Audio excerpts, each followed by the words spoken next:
चलिए आज भारत के केंद्रीय बजट 2026-27 को समझते हैं। ये सिर्फ कुछ आंकड़े नहीं हैं, बल्कि ये एक ऐसा दस्तावेज है जो बताता है कि आने वाले समय में देश की अर्थव्यवस्था किस दिशा में जाएगी और इसका हम सब पर क्या असर पड़ेगा। तो सबसे पहले ये समझते हैं कि आखिर ये बजट होता क्या है। इसे सरकार का सालाना फाइनेंशियल रिपोर्ट कार्ड मान सकते हैं। इसमें सीधा सा हिसाब होता है कि पैसा कहाँ से आएगा और कहाँ खर्च किया जाएगा। ये संविधान के आर्टिकल 112 के तहत जरूरी भी है। लेकिन देखिए, ये सिर्फ एक हिसाब किताब नहीं है, ये देश के भविष्य का एक रोड मैप है। और पता है, इस बार के बजट को जो चीज़ सबसे खास बनाती है वो है इसका विजन। ये सिर्फ अगले 1 साल के लिए नहीं है। सरकार इसे 2047 तक विकसित भारत बनाने के सपने को पूरा करने की दिशा में एक बहुत बड़ा कदम मान रही है।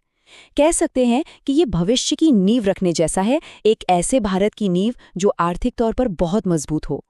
तो आज हम इसी ब्लूप्रिंट को परत दर परत खोलकर देखेंगे।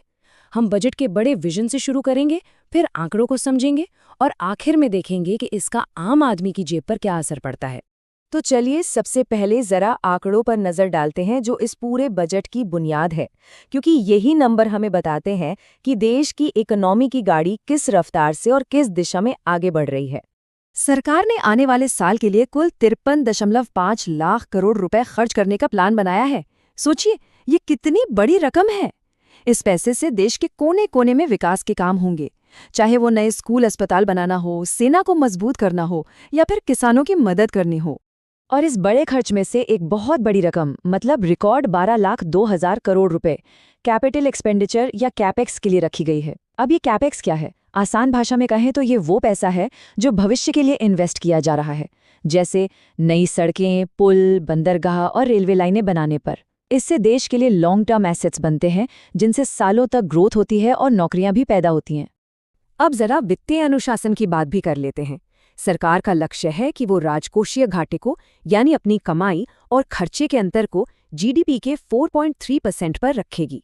ये ठीक वैसा ही है जैसे हम अपने खर्चों को अपनी कमाई के अंदर रखने की कोशिश करते हैं। एक मजबूत इकोनॉमी के लिए यह बहुत जरूरी है। तो इन सभी आंकड़ों को एक साथ देखें तो क्या पता चलता है? साफ है कि सरकार एक तरफ तो भविष्य के लिए जबरदस्त निवेश कर रही है, जैसा कि इस बड़े कैपेक्स से दिखता है, और दूसरी तरफ देश के कर्ज को भी कंट्रोल में रखने की पूरी कोशिश कर रही है। ये ग्रोथ और स्टेबिलिटी के बीच एक बैलेंस बनाने की कोशिश है। चलिए अब आंकड़ों से हटकर जमीन पर आते हैं और देखते हैं कि ये बजट भविष्य का निर्माण कैसे करेगा, खास तौर पर इंफ्रास्ट्रक्चर और इंडस्ट्री के क्षेत्र में, जो किसी भी अर्थव्यवस्था की रीढ़ की हड्डी होते हैं। इस ब्लूप्रिंट में मेक इन इंडिया पर जोर साफ दिखता है। सरकार की कोशिश है कि देश में ही ज्यादा से ज्यादा चीजें बने, खासकर हाईटेक इंडस्ट्री में। छोटे उद्योगों के लिए फंड हो या टैक्स में छूट, ये सभी कदम भारत को एक ग्लोबल मैन्युफैक्चरिंग हब बनाने की दिशा में हैं। और इसमें भी सबसे ज्यादा ध्यान खींचता है सेमीकंडक्टर मिशन 2.0। आज हमारे फोन से लेकर कार तक हर चीज में चिप्स लगती हैं।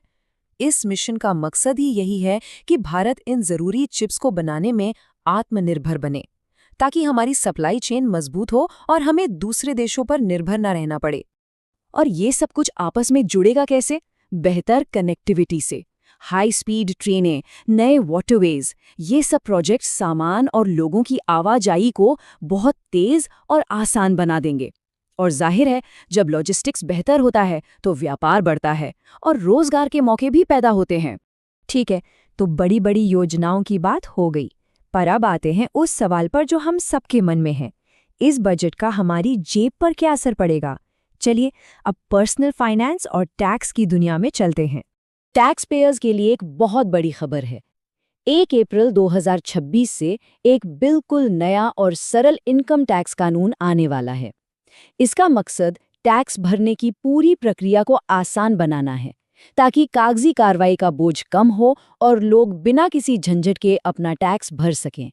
और देखिए, भले ही टैक्स स्लैब में सीधे तौर पर कोई बदलाव नहीं किया गया है, लेकिन जो छूट और कटौतियां हैं उनका फायदा उठाकर 12.5 लाख रुपए तक की सालाना आय पर कोई इनकम टैक्स नहीं देना पड़ सकता है। जाहिर है, ये मिडिल क्लास के लिए एक बहुत बड़ी राहत की बात है, जिससे उनके हाथ में खर्च करने के लिए ज्यादा पैसा बचेगा। अच्छा, इनकम टैक्स के अलावा भी कई अच्छे बदलाव हैं, जैसे विदेश में पढ़ाई या इलाज के लिए पैसे भेजने पर जो टैक्स लगता था उसे काफी कम कर दिया गया है। साथ ही जो लोग अपनी छतों पर सोलर पैनल लगाकर बिजली का बिल कम करना चाहते हैं, सरकार उनकी भी मदद करेगी। तो हमने बजट के कई पहलुओं पर बात की।